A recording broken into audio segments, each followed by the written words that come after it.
Hey everyone, it's Stephanie here, and today I have my December 2015 paper doll layout to share. This is the final layout for this year, and I decided to base it off one of my favorite holiday movies, which is The Polar Express. And you can see here I kind of have a train image, and then I used a paper doll as well. So to start off, I'm going to work on the background piece, and that's just because I want to do some embossing paste, and since it's going to need to dry, I decided to do this part first and then set this aside to dry while we work on the rest of the layout. So I'm just using some distress inks in some colors that I like to create a night sky. So I'm starting off with Broken China, and then I'm also going to be using Chipped Sapphire and I believe Dusty Concord. And I also add a little bit of black soot at the end just to the edges to really emphasize that it is a darker night sky. So I'm just using my ink blending tool, and I'm adding this color to a piece of pattern paper this time. This is a pattern paper from the Lawn Fawn Let's Bokeh in the Snow, I think that's what it's called, the 6x6 paper pad. And I really liked this because it kind of looks like snow in the background of this pattern paper. And I knew that when I put the ink on it was going to cover a lot of that, but it does still show through enough that it gives it some really fun detail and dimension that you wouldn't get from just adding this ink to a piece of white cardstock. So I really like the detail that I get from this, and I was really happy with the background when it was finished by using this pattern paper. So I always start with my lighter color first, which in this case was the Broken China. And then I went into the Chipped Sapphire, which is probably one of my favorite distress colors for a night sky, just because it's a really nice blue. It kind of has that royal blue look to it, but it's still dark and deep enough that it really depicts nighttime. And then I went ahead and added the Broken China back in to kind of even out the Chipped Sapphire before going in with some Dusty Concord. Now I don't use a lot of the Dusty Concord because it can get a little bit too purple if you go too crazy, but it really helps to add to that nighttime look by having that little bit of tint in the color. And then, like I said, to finish it off and really make it look like it's nighttime, the black soot on the edges really adds that perfect amount of pop to the night sky to really make it stand out. So I didn't go super crazy with the inking. I left pretty much the inside area kind of open. And then once I had it all done, I'm going to go ahead and add the snow on here. So I'm using this embossing paste from Wendy Vecchi, and I'm using the snowfall stencil from Simon Says Stamp to add the snow to the background.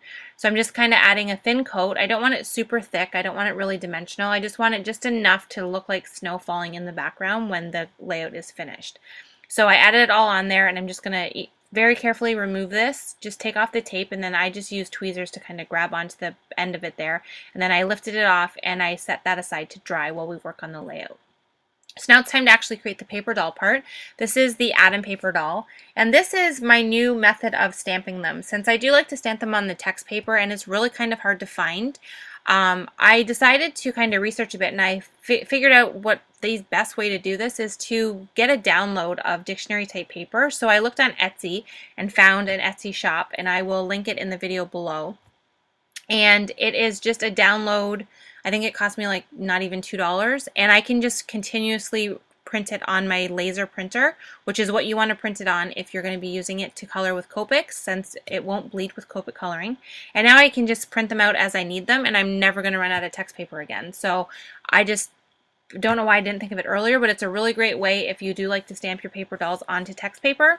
This is a great inexpensive way to do it and never run out of text paper again. So just wanted to share that with you, that is now what I'm doing with my paper dolls. I'm just stamping them right on the printed text paper. So while I was rambling about that, I went ahead and stamped his clothes, which you saw there, and now I'm going ahead and coloring him in. I'm only coloring in his face and his little hand. You're barely going to see the hand when it's finished, and you're not going to see his hair at all, so I didn't even bother coloring it. So I just did the skin, and now I'm going to go ahead and adhere all his clothes on. So I stamped them onto some navy pattern paper. I tend to try and use a pattern paper with some kind of a pattern to it, even if it's subtle, just because I find that it adds a little bit more detail than using just plain like navy blue cardstock. This one, I wasn't sure when I finished if I loved it, just because the stripes kind of remind me of pajamas a little bit. So it wasn't 100% the look I was going for. And it worked out funny that I stamped it separate pieces, but the lines of his suit jacket and his pants actually line up perfectly when I put his clothes on him. So that was completely not intentional, and I just found it kind of funny that they perfectly matched like that. So I added shading to it, and I think the shading really helped to kind of pull the suit together and look a little bit kind of more what I was envisioning. I still don't know if I love it a whole ton, but it's what I ended up with, so I went with it. And then I added like a white, bluish white shirt underneath that I had stamped on another piece of pattern paper. And I stamped the jacket a second time so I could cut out like the lapels and the pockets and stuff, so I could get a little bit more detail and dimension by having those as separate pieces. I like to do that. It does take a little bit more time to cut, stamp and cut those little pieces out, but I think it really adds to the outfit and makes it look more realistic. So once I had all the finished pieces on there, I went ahead with my Copic marker and did a little bit more shading just to kind of really darken up the shaded spots. And then I have this little conductor hat, and this is a hat that I just created on my own. I did not film the creation of the hat because it took a little while, and we all saw last month the creation, or in October, the creation of the Phantom mask, and that was interesting.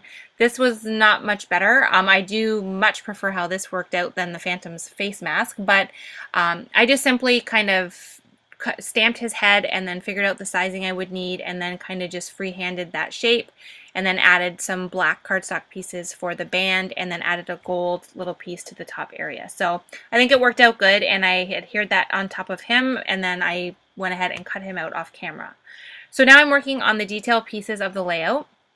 I did some printing here. I printed out a train image that I found online, a free printable page, and I also found an image of the Believe ticket, which if you've seen the movie, you know the significance of the tickets in the movie.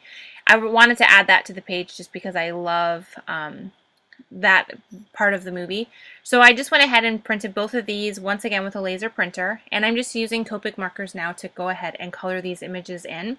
The train in the movie is completely black, so I just started with some light gray colors and just continuously added color until I had the train how I wanted it. It ended up being pretty dark when I was finished, so I could have saved myself a lot of time and just started with some of the darker gray colors right from the beginning.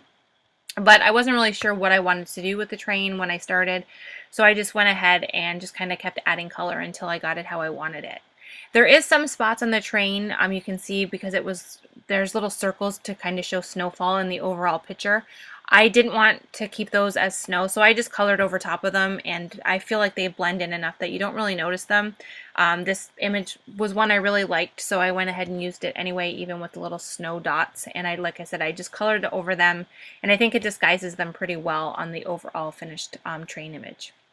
So I'm just going to finish coloring this in and kind of adding shading and texture, and then I'm going to go ahead and cut this out as well.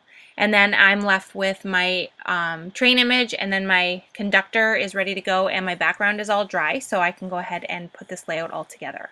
So I am first going to adhere the snowy sky to the top part of the white cardstock piece, and then I'm going to go ahead and add my snow pieces on top. So for the snow, I just use regular white cardstock, and I use the My Favorite Things Snow Drifts dies to cut them out so they look like snow on the layout.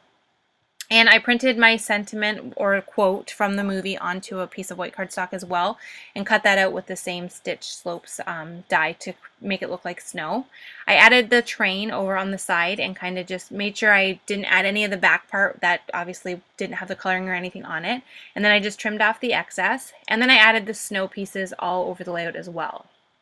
And then I can just go ahead and put the adhesive onto the conductor. I've used the Adam doll quite a few times. He has been quite a few characters in this series, and every time that pant leg is got to be hidden because it's a very weird pant leg. And the bottom, I don't really get why it looks like that, but anyway, I usually always tuck it under something if I use him so that you don't see that. So I did that here. I put him in the snow. And then I also tucked the little Believe ticket into the snowbank so that it was part of the layout as well. And then to make it just a little bit more glittery, because it's a holiday layout, I added some Wink of Stella, and then that completed the layout. I also added some sequins to the final design for some added detail. So that's this month's layout. Thank you so much for watching, and I will see you in 2016 for another year of paper doll layouts based on movies and TV shows. Thanks for watching.